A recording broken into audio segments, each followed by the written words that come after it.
O assassinato da jovem Ingrid Oliveira Bueno da Silva, conhecida como Sol no mundo dos jogos eletrônicos, chocou mesmo um país acostumado com a violência como o Brasil. O autor do crime foi um rapaz de 18 anos, Guilherme Costa, que deixou um longo texto tentando justificar o crime. Um dos trechos da confusa carta se queixa. Algo que eu tenho ódio é um pai fazer um filho e depois simplesmente abandoná-lo. Há sinais de que Costa tem distúrbios psiquiátricos e a justiça pediu que ele seja submetido a um exame de insanidade mental. Mas algo que o une a boa parte dos demais criminosos brasileiros, a ausência da figura paterna. São muitas as evidências de que a desestruturação familiar aumenta a incidência de crimes. Um estudo feito pelo Ministério Público de São Paulo em 2018, por exemplo, concluiu que apenas 17% dos adolescentes autores de atos infracionais internados na Fundação Casa moravam com ambos os pais antes de serem colocados nas instituições em que cumpriram medidas socioeducativas. Aproximadamente 14% dos jovens internados viviam com a mãe e o padrasto. Na grande maioria dos casos, portanto, não havia referência masculina estável. Em 2006, ao fazer uma análise semelhante, uma tese de doutorado da Universidade de São Paulo concluiu que apenas 30% dos adolescentes que cometeram atos infracionais foram criados pelos pais. Fica evidenciado que a ausência paterna tem potencial para gerar conflitos no desenvolvimento psicológico da criança, concluíram 2 psiquiatras do Hospital das Clínicas de Porto Alegre, em um estudo que compilou as conclusões de outros artigos sobre o tema. Fora do Brasil, estudiosos do assunto identificaram a mesma correlação. Uma revisão de 47 estudos, publicada em 2014, feita por professores das universidades de Princeton, Cornell e Berkeley, concluiu: nós encontramos forte evidência de que a ausência paterna afeta negativamente o desenvolvimento socioemocional das crianças. Segundo os pesquisadores, os efeitos sobre o desenvolvimento socioemocional continuam na adolescência, com forte evidência de que a ausência paterna aumenta o comportamento de risco em adolescentes. A ausência paterna apresentou efeitos intensos e significativos na variação das taxas de violência masculina e feminina, independentemente do contexto do ambiente, afirmou outro estudo feito por uma pesquisadora da Universidade do Estado da Pensilvânia e financiado pelo Departamento de Justiça dos Estados Unidos. A pesquisadora atestou que os efeitos da desestruturação familiar oscilam pouco com a situação socioeconômica. Ou seja, mesmo entre as famílias com renda mais alta, o efeito da ausência paterna é perceptível. Esse fenômeno é observado na prática por quem lida diretamente com o crime. O Major Olavo Mendonça, da Polícia Militar do Distrito Federal, diz que essa correlação é um fato constatado dentro da criminologia. A restauração da sociedade começa principalmente pela base familiar. E isso vai gerar um reflexo direto nos índices criminais. Seria muito importante que as políticas públicas valorizassem e amparassem a família para mantê-la estruturada, afirma Mendonça. Essa matéria, ela diz que mais ou menos 70% dos adolescentes infratores na Fundação Casa são criados apenas pela mãe, sem a figura paterna. Quando a gente fala figura paterna, é a figura de um pai, seja ele o pai biológico, o pai adotivo, seja de qual forma for, a presença de um pai ao lado. Eu me coloco no meio disso de uma forma um pouquinho diferente. Eu nasci e fui criado em um lar que eu tinha pai e mãe. Minha mãe dormia comigo, meu pai visitava a casa de vez em quando. Porque ele optou em sair para trabalhar muito, num gesto nobre de sustento de família. Porém, esse gesto que o fez ganhar o pão de cada dia, também o afastou da gente. E nesse afastamento, eu fui sentindo que meu pai não estava nas minhas experiências, meu pai não estava comigo na escola, meu pai não estava na minha vida. Isso foi deixando marcas, por mais que seja nobre. Para você ter uma ideia, em um dos poucos aniversários que foi ele que comprou o meu presente, eu queria muito o boneco do He-Man. E ele comprou o do esqueleto. Para quem não é dessa época, é como se hoje eu quisesse o boneco do Homem de Ferro e ele me desse o do Thanos. E isso foi acontecendo até a minha adolescência, essa falta de pai. E na minha adolescência, com 17 anos, minha mãe morre de câncer.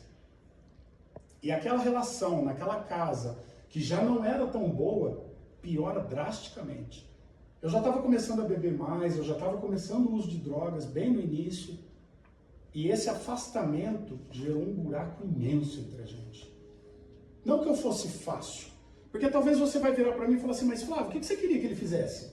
Qualquer pai vai sair para trabalhar, qualquer pessoa digna vai querer sustentar bem a família. E eu vou te dizer o que eu queria. Eu queria ele. O cheiro dele. A presença dele. O grito dele, seja o que fosse dele. E eu não tinha. Mas eu não estou pondo a culpa da droga nele, de jeito nenhum. As escolhas quem fez fui eu. As consequências são minhas. Mas eu senti. Passados 7 anos que minha mãe morre, eu vou morar sozinho. Depois de um casamento que não deu certo.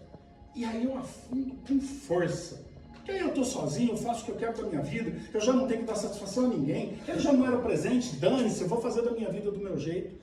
Eu escolho os pais que eu coloco na minha vida. E infelizmente eu escolho muito mal, todos eles. Alguém vai criar seu filho, pode ter certeza. E se não for você, ore a Deus para que seja alguém digno. Porque se não for, o risco de o que aconteceu comigo acontecer com ele é imenso. Eu chego ali por volta dos 32 anos, arrebentado pela droga, não aguentando mais, morando sozinho.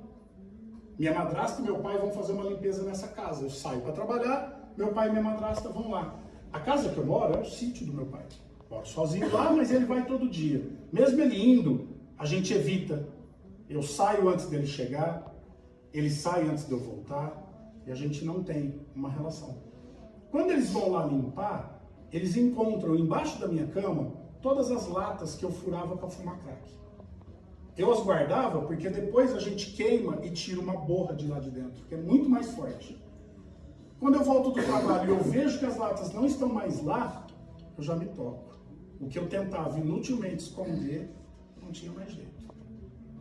Com vergonha, porque pouco tempo antes, nessa mesma casa, eu já tinha vendido tudo. Inclusive um tanquinho que ele tinha me dado há pouco tempo. Para quem não se recorda, o tanquinho do Power Mark, ele é pequeno, ele não é muito pesado. E eu tinha uma Titan. Eu coloquei sozinho, de madrugada, o tanquinho em cima do tanque da moto. E fui na terra, no asfalto, me virando para chegar até na boca e me darem uma pedra de crack naquele dia. E a promessa de 2 no dia seguinte. Eu vendi um tanquinho que eu usei uma vez por R$15, parcelado. Reclamei com o traficante e ele disse assim, meu amigo, mercado negro, se você não quer vender aqui, vai vender na rua. Procura quem compra. Mas o vício, dá logo isso aqui. Fui embora chorando, mas eu fui. Num momento desses, quando ele encontra as latas, eu falo, quer saber? Não dá mais para ficar aqui. A vergonha já me consome, eu não posso mais ficar na casa dele. E eu pego e vou morar lá nesse lugar, que é tipo uma favela lá da minha cidade. Vou morar na rua e trabalhar para traficante. Fico 6 meses nessa situação. Não tenho onde dormir, correndo de polícia, com medo de traficante, porque eu dava balão. Eu comecei a trabalhar para ele, mas a droga nunca dava. Eu pegava, usava, não conseguia vender, usava mais e devendo. E devendo, e devendo. São várias histórias lá. Mas hoje a história que eu quero contar aqui é um pouquinho diferente. Você já consegue entender o que tem lá. Eu quero te falar o que aconteceu comigo, com meu pai. Eu ligo para ele um belo dia e peço ajuda, desesperado. E ele já tinha há pouco tempo tentado me ajudar. E eu tinha desistido do tratamento voluntário. Aí ele reclama, ele fala, poxa, eu sou o único que quer te ajudar. Só sobrou a minha mão para te alcançar. Porque quando você desistiu do tratamento, todos falaram para mim desistir de você.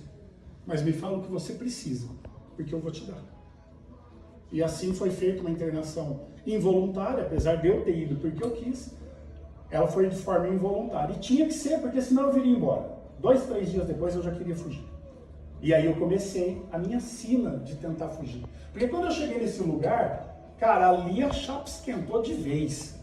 Não pelo lugar, porque o lugar até é bacana, é um sítio, é uma fazenda, mas a minha situação, a minha abstinência, a minha fissura, fez aquele lugar ficar um inferno para mim. E eu comecei a tentar fugir, eu comecei a tentar fugir, eu comecei a tentar fugir. Até que um belo dia, 5 meses de internação, de uma internação que durariam 6 inicialmente, mas que no final duraram 1 ano e 7, eu consigo fugir com 5 meses. E aí eu saio correndo dessa fazenda e vou a pé, até na cidade, uns 15, 20 quilômetros. Chego na cidade, corro em um taxista. A primeira coisa que eu quero é voltar para casa. Isso é o que eu pensava. Hoje eu tenho a certeza de que eu só queria usar mais droga. Cheguei no taxista, falei assim, cara, me leva até Catanduva, eu preciso voltar para minha cidade, eu tô a 200 quilômetros de lá. E ele falou, não, bicho, não posso te levar, como assim? Cadê o dinheiro? Né? Eu falei, não, me leva que meu pai paga. Ele falou, então vamos ligar pro seu pai. Ligamos pro meu pai. Minha madrasta atendeu. Foram longos 5 minutos. Meu pai não queria atender o telefone. Até que eu pego o telefone, convenço minha madrasta a chamar meu pai. E meu pai atende, sem nem falar nada de boa noite ou algo parecido. A primeira coisa que ele faz, não ligue mais pra cá, não venha ninguém aqui porque eu não vou pagar. E no que ele faz o movimento de desligar, que eu percebo, eu apelo pro sentimental. Pai, você vai deixar um filho seu na rua? Sabe o que ele respondeu? Eu não deixei meu filho na rua. Eu tirei ele da rua. Você estava numa comunidade. Volta para lá. E desligou. Aquilo, o taxista virou para mim, falou, não tem o que fazer. E eu voltei para a clínica. Talvez não do modo que vocês estão pensando. Mas isso aí já é uma outra história. Para essa história, o que importa é vocês saberem que eu voltei para lá. Arrebentado. Tudo que eu tinha feito até então não tinha valido. O tratamento não servia. Eu fugi, não serviu. Eu comecei a pensar em como que eu vou tirar a minha vida. Mas antes, um pouquinho antes desse sentimento ou dessas palavras de suicídio chegarem na minha mente, eu escutei uma outra voz. Uma voz que fazia muito tempo que eu não ouvia. Mas eu reconheci. Era Jesus. E aqui eu vou fazer uma vírgula, porque não importa a religião ou a espiritualidade de cada um, realmente não importa. O que eu vou contar agora, vocês entendam da maneira que vocês quiserem, sem problema algum. Eu sei o que eu vivi. Eu sei, eu estava lá. Essa voz começa a falar comigo, tentando me acalmar, e eu falando, não, eu não aguento mais, eu não sirvo para nada, eu não fiz nada, todo mundo que eu conheço sofre, todo mundo que eu amo sofre, onde eu ponho a mão eu derreto, onde a minha mão toca, apodrece. Jesus calmamente falou assim, eu sei. Todas as vezes que você foi humilhado, eu sei. Eu sei todo o sofrimento que você passou. Eu sei que você está pensando em tirar a sua vida. Eu sei. Mas agora, me deixa eu te falar o que você sabe. Você sabe que seu pai te ama. Você sabe que você é capaz de muito mais do que isso. E você sabe que eu posso te ajudar. E que eu vou te ajudar. Ali eu só consigo fazer um pedido para Jesus. Tira a minha abstinência. É a única coisa que me leva, do nada, do 0 a 100, a fazer loucuras. Loucuras mesmo. Ao passar em um buraco do tamanho de um sifão. E o monitor abrir a porta e ir. O que você está fazendo? Eu vou fugir daqui. Foi, então continua tentando. Fechou a porta. Louco. Minha abstinência pura. Quando Jesus fala isso para mim, acredite você ou não, eu nunca mais tive abstinência. E ali eu comecei a me dedicar. Então, peraí, se esse Jesus falou comigo, me apresentou de volta o meu pai, o meu papai do céu, então eu quero conhecer mais. E onde a gente conhece mais dele? Na Bíblia. Eu, internado, o que eu vou fazer? Eu vou ler a Bíblia. Eu vou ler a Bíblia. Não me importa se números tem um monte de nome de família, não me importa se no outro eu não conecto. Eu vou ler de cabo a rabo, eu preciso conhecer essa história. É essa história que salvou a minha vida ali, eu vou conhecer essa história. E eu conheço. Cada vez mais eu conheço. Começa a não fazer tanta importância eu estar lá ou não. Tem dias que eu estou mais triste, tem dias que eu estou mais feliz. Mas em todos eles, eu tenho a certeza de que Deus cuida de mim. É importante para mim. E meu pai também. Tanto é importante, mesmo distante, que presta atenção, Natal de 2010. Natal em comunidades, eles comemoram geralmente uma semana antes, para as famílias dos internos poderem ir lá, poderem ficar com o interno, voltam para suas cidades e fazem na semana seguinte a festa ali com a família. Eu, nesse momento, já sou monitor. Ainda não tenho muita confiança, você perceba, eu fugi meses antes. Eu já sou monitor. Porque a comunidade é assim, a gente se dedica e a gente alcança. Eu sou monitor, mas eu não tenho chave, eu não tenho nada. E eu vou lá e me troco bonitinho, né? Apesar da beleza, me troco certinho. Falo, meu pai vai vir. Eu pedi em carta, eu mandei para ele, eu já tô bem, eu sou monitor, eu avisei ele. Falei, papai, eu sou monitor, vem no Natal me ver. Fazem 6 meses que eu não te vejo. Eu só quero o senhor aqui. Quase escrevi, porque na minha infância o senhor não estava. Mas eu não tinha esse direito. E eu não escrevi. Eu quero só o senhor, não importa mais. Vem aqui me ver. A carta não dava tempo de ter sido respondida. E eu tô lá trocado, né? Uma semana antes do Natal, mas para nós, Natal. Chega uma família, 500 metros mais ou menos do local da festa na fazenda até o portão. E eu tô com um monitor-chefe aqui do meu lado. Ah, vamos abrir o portão, vamos abrir o portão. Abre o portão, entra uma família. Bom, agora não é a minha. Toca de novo, será que é a minha? Não é a minha, desço, vou. Não é a minha, não é a minha, não é a minha. Chegou a família do monitor-chefe. Ele catou o rádio, a chave do portão, o controle, falou, segura aí que eu vou curtir o Natal. Falei, vai, já a minha chega. Pararam de chegar carros. Minha família não chegou. Eu fiquei triste. Não fiquei com raiva. Comecei a esperar, comi o que eu podia comer, as famílias começam a ir embora. E eu começo a olhar no olho de cada interno, na despedida, o quanto aquilo fez bem para eles. O quanto a família saía feliz por vê-los bem. Mas aquela sensação não era para mim. Não naquela noite. E aí eu subo para lá e desisto de ficar olhando isso, sento na guarita e fico esperando todos irem embora. E fico triste, frustrado, chateado. Eu podia fugir de novo, tinha chave, controle, tinha tudo. Mas não era mais isso que eu queria. Não importava mais. Deus cuidava de mim. E nessa atitude do meu pai também. Porque essa frustração me mostrou que eu tinha que me recuperar para mim, não para ninguém. Porque se eu fizesse a minha recuperação baseada em alguém, esse alguém poderia me decepcionar. E ao me decepcionar, eu poderia jogar toda a minha sobriedade fora. Então hoje, quem importa na minha vida sou eu, depois os outros. Porque se eu não estiver inteiro, eu não estou em pedaço nenhum para eles. Porque eu nunca estive. Então primeiro eu cuido de mim, para poder amá-los, para poder respeitá-los.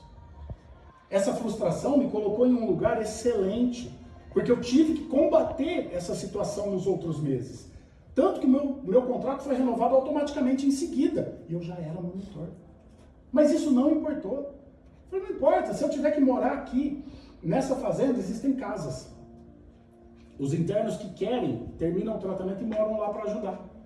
E eu já estava pensando seriamente nisso. Você quer saber? Acho uma casinha aqui, fico. Não dou trabalho para mais ninguém, minha família fica bem, eu fico bem. Vida que segue, a gente se adapta. Mas tem um ditado que fala que pai não é carrasco. Né? Um belo domingo, eu já era monitor-chefe nesse momento, toca a campainha. E eu levanto para atender, chateado porque eu estava assistindo Fórmula 1. Eu falei, caramba, velho, não avisou ninguém que ia chegar. Eu vou ter que, porque quando avisam a gente se prepara. Esse tocou a campainha, o presidente da obra lá olhou para mim e falou, e aí? Eu falei, pô, brincadeira, hein, mano? O cara nem para avisar, porque aí, né, eu subi chateado. Quando eu abro o portão é meu pai. Ele olha para mim. E aí? Vamos embora? 1 ano e 7 meses eu esperei para ouvir isso dele. 1 ano e 7 meses eu sofri, eu chorei, eu me desmontei, eu me remontei, eu me entreguei nos braços de Deus. E ele está ali falando. Sabe o que eu falei para ele? Entra, vamos conversar. Vamos entender se é a melhor maneira de resolver isso. Porque eu não quero voltar para lá e recair e te dar todo o trabalho que eu dei. Não, chega, chega. Eu prefiro ficar aqui. Nessa conversa que a gente tem, a gente chega a uma conclusão simples. Eu jamais vou estar livre. Eu jamais vou ter a plena certeza de que eu não vou usar drogas. Eu posso sair agora e usar. Eu tenho uma escolha. E se eu tenho uma escolha, que tal tentar fazer essa escolha nos braços de quem eu amo e de quem me ama? E foi assim, 2 dias depois do aniversário dele, em 2010, que eu estava dentro do carro, voltando para casa com meu pai. E isso, a gente foi reatando, a gente foi, se encontrando, se reencontrando, e aquela relação lá da infância, que era para ter acontecido, eu pude fazê-la acontecer agora. Hoje eu não tenho só um pai, hoje eu tenho um amigo que eu conto as coisas, todas que vocês imaginarem, eu não tenho vergonha de nada para ele. Mas tem mais uma surpresa, porque em 2019, 10 anos depois de eu me internar, nasce a minha filha. E o nascimento dela, não tem como eu explicar. Porque eu pedi tanto um filho e não tive. E graças a Deus que eu não tive. Porque eu não seria o pai que eu sou hoje. Cada sorriso dela faz valer a pena tudo que eu perdi. Cada papai eu te amo faz eu querer viver essa sobriedade para o resto dos meus dias. E eu agradeço a Deus por ela ter vindo só agora, porque lá atrás ela não teria um pai. Esse pai estaria na droga se acabando. E muito provavelmente essa menina seria um dos 70% da reportagem do início. A gente se bate, se debate. E qual que é o grande problema? Qual que é a grande lição? Talvez você está saindo para trabalhar, para trazer o melhor, numa boa intenção, porque em nenhum momento meu pai quis fazer o mal. Nenhum momento. Só que eu vivi coisas que eu não quero lembrar, mas eu não consigo esquecer. Então, se tem um conselho para nós todos, como pai ou como filho, cuidado. Porque os vícios nem sempre são óbvios. E o vício no trabalho afasta grandemente a gente da família.